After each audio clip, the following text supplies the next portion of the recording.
No one we know is particularly fond of taking out the garbage. How about the prospect of not being able to get rid of it at all? In 1986, a once successful Alabama builder named Lowell Harrison was headed for bankruptcy when he heard about an opportunity 1,200 miles away in Islip, New York. Islip's landfill was nearly full, and town officials were desperately looking for a new way to get rid of their trash. They seemed like they were willing to cooperate, and we agreed to make a test run, one trial run, to see if my grand idea was really workable. Harrelson's grand idea was simple: to ship Islip's garbage by barge to landfills in the South. But he needed help from this man, Tommy Gesuale, owner of the only private dock in New York City licensed to barge garbage. They had no one who knew anything about barging and garbage. So they come to me and they ask me, could I barge garbage from? Gesuale also lined up investors, chief among them the mafia captain Salvatore Alvalino. With $300,000 backing his plan, Harrelson just needed a couple of boats. I had friends in Louisiana in the maritime business, contacted them, and was able to lease me a tugboat with a big barge, the Mobro. The Mobro left port in March of 1987, just after Harrelson found a landfill in North Carolina that seemed willing to accept its cargo. Like a magnet for refuse, the barge by now had collected over 6 million pounds of trash from all over Long Island and New York City. Everybody's garbage. Everybody had a problem getting rid of their garbage. And we were the best game, I guess, at the time. At that point in time, everything looked so good. It was the start of something that I had great hopes for. Harrelson predicted profits for disposing of the Mobro's load in the first place, and eventually for generating electricity from the methane gas created as the garbage decomposed. It was an idea that I had read about. A lot of experts said it's a coming thing. So I just arbitrarily on my own decided to give it a whirl. But on April Fool's Day, shortly after the barge docked in North Carolina, a local TV news reporter was at the scene and sparked an outcry. The first call we got was, you're shipping New York City's rats down to us. And I said, no, first there was no rats on it. No one said a barge load of waste. It was a barge load of New York waste. As Gesuale remembers it, the pivotal moment came when a state environmental official spotted a bedpan on the barge. And they claimed, because of the bedpan, that the barge had hospital waste. So we were told to get it out of there. The barge then headed for a landfill in Louisiana. But when it got there, state officials again barred it from unloading. There could be infectious waste from hospitals. There could be hazardous waste. A homeless garbage barge. That's when the story exploded. Dripping brown ooze of possibly infectious material. The governor of Louisiana threatened to send out the National Guard if the barge tied up there. The vagabond barge has become an international issue. The most watched load of garbage in the memory of man. 6 ports have already refused the refuse. The barge has been chased away by the warplanes of 2 nations, and now it's anchored here, 5 miles off the coast of Key West, Florida. Still loaded with tons of garbage, still unwanted. It was like a brush fire, you know. It was fun to belittle this barge full of garbage. Take your barge up into the Gulf of Persia, and there is Iran. Dump it right there. Then, in early May, a team from the EPA inspected the barge in Florida and reported finding trash from hospitals, but nothing that was truly hazardous. So the Mobro headed back to what seemed like its last best chance, New York. From here to there and back again. But when it reached New York Harbor, 2 court orders blocked it from unloading. Nobody in an elected position could afford to take this tainted, mythologically frightening load of who knew what into their community. We don't know what kind of tropical vermin is in that garbage. We don't know, it's been sitting in the sun for 6 weeks. Beyond the health worries, the media and experts often portrayed the Mobro as a symbol of a growing national problem. That landfill space was becoming scarce, and we were fast approaching a point of crisis. we've about run out of places to throw away our throwaways.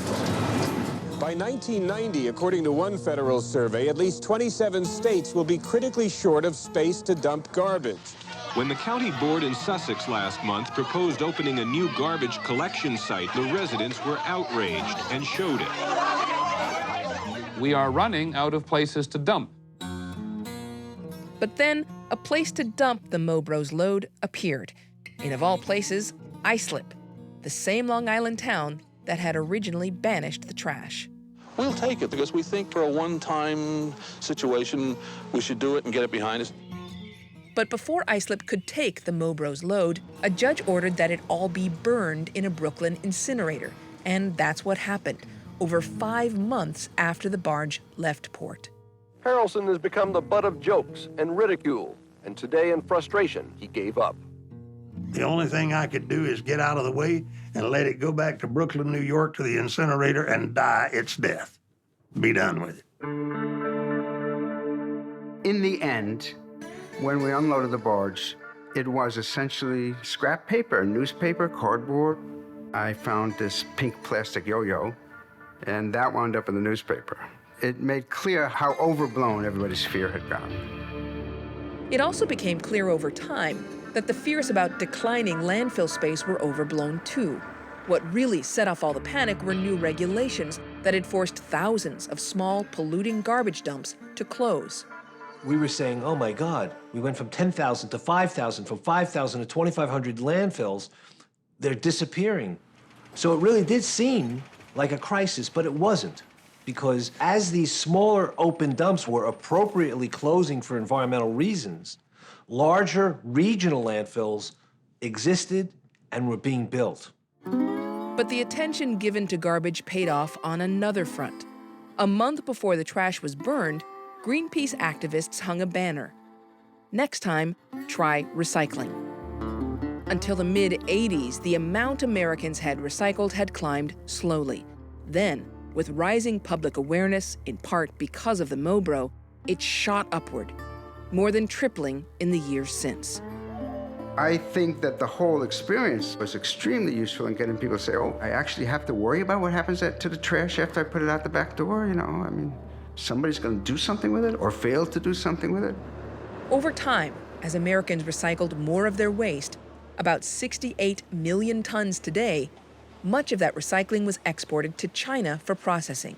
But that changed in 2018. China, the world's largest buyer of these goods, is making drastic changes to what it will accept. It's a decision that's creating new problems here at home.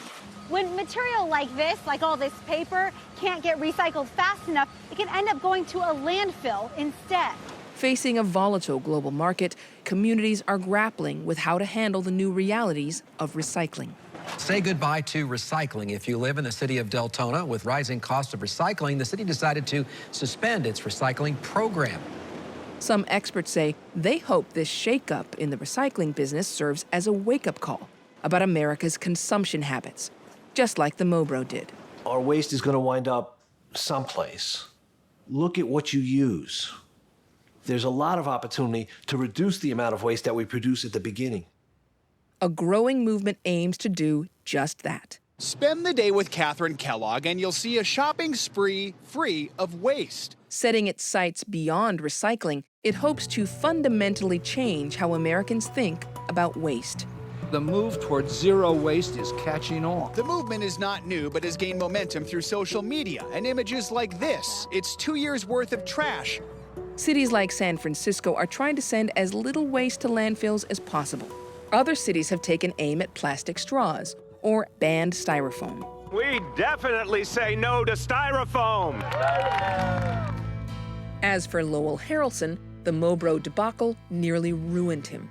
And in 2001, his reputation took another hit when he was sentenced to 5 months in prison for evading taxes and lying to a grand jury.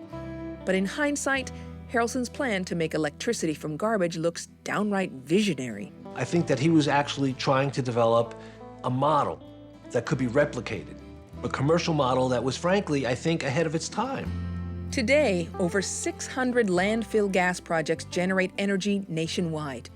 In 2018, more than 16 billion kilowatt hours of electricity were produced.